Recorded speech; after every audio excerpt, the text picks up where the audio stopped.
Welcome to another video. This afternoon we're going to be preparing our watermelon seedlings for planting. We're going to start by preparing these holes in our laser garden kit, which I just peeled back the top layer. We're just going to start by removing about 2, maybe 3 shovelfuls per hole. I plan on planting at least 4 plants. It may be a little too much with a laser garden kit, but we'll see based off the space that we have right now, the limited space, but it's all part of learning, the fun part of it anyway.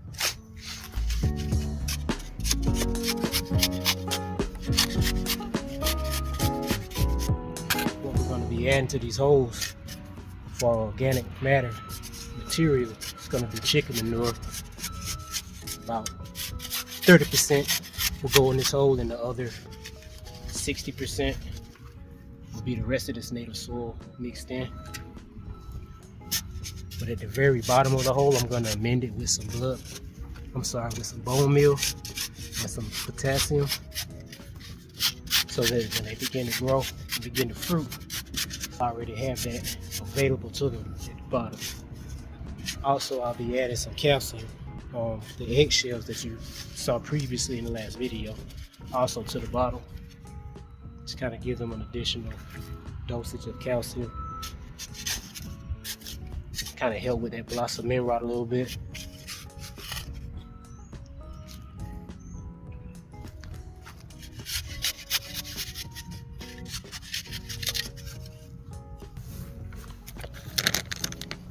Go with our bone meal first. And go about 2, maybe 3 tablespoons for that root development and for fruiting.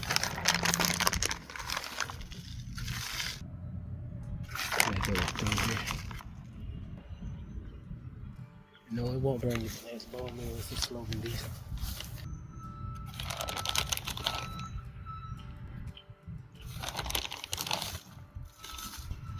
And this is our calcium from the other day. If you haven't seen that video, go ahead and check it out. Pretty easy process. We're gonna go with 1 tablespoon and 1 tablespoon of potassium. This is pretty strong, so we're gonna go with 1 tablespoon. Just rated at 60 on the NPK value, the K part. So that's why we're gonna go with 1 tablespoon of that. Next, we'll be doing with our organic matter, our compost.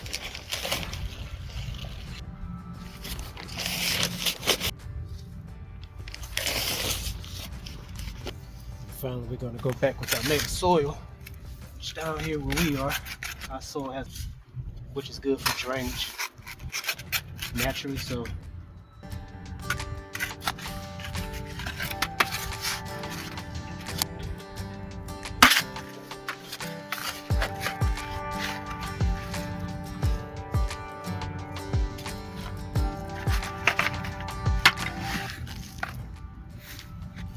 and I intentionally want them at a slight hill. They need to be planted at somewhat of a hill.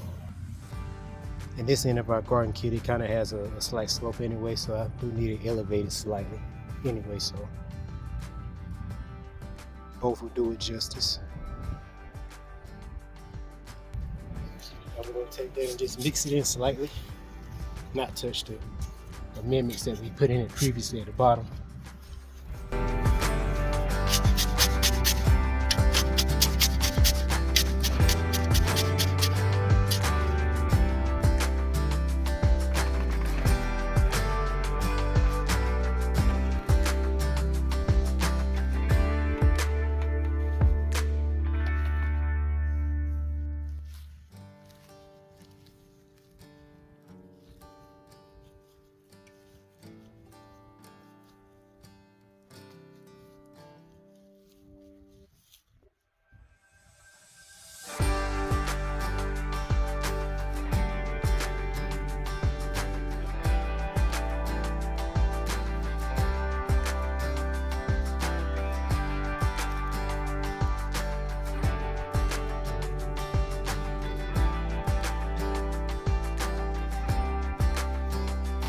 All that's left to do on this side is secure my fabric down. Fabric mistakes.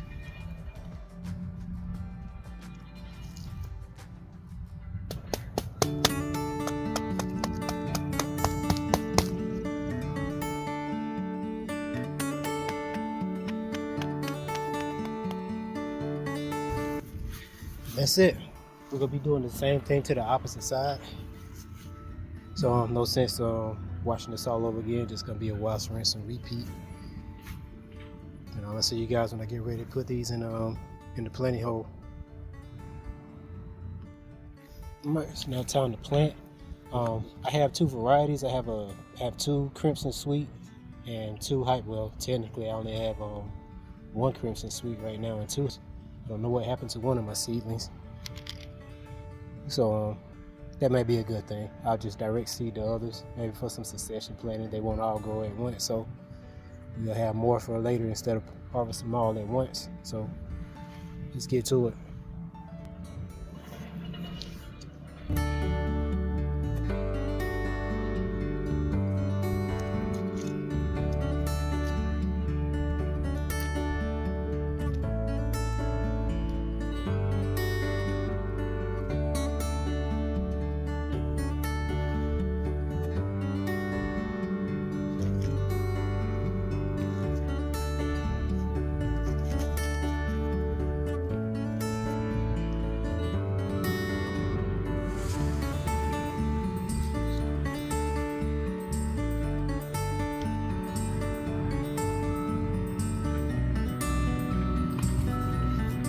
What I forgot to do, so I forgot to add my blood and bone meal to the hole. So let's take that back. Hey, nothing's perfect in the garden world, especially when you learn.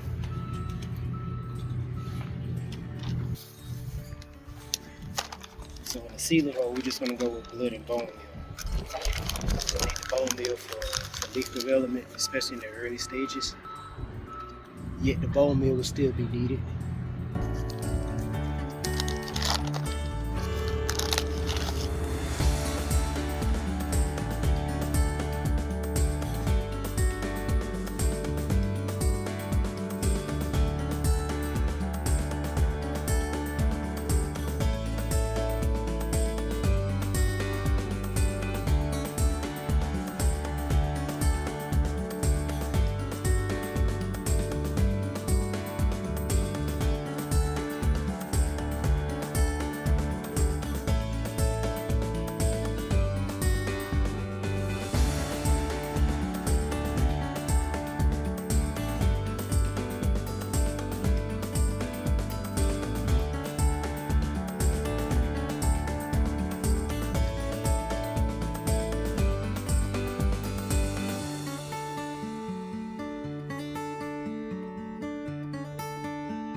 Crimson on this side and hybrid yellow on this side. So we're gonna do the same thing on the opposing end.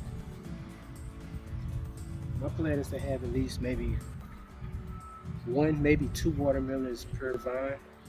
If they start producing any more than that per vine, I'll probably cut back.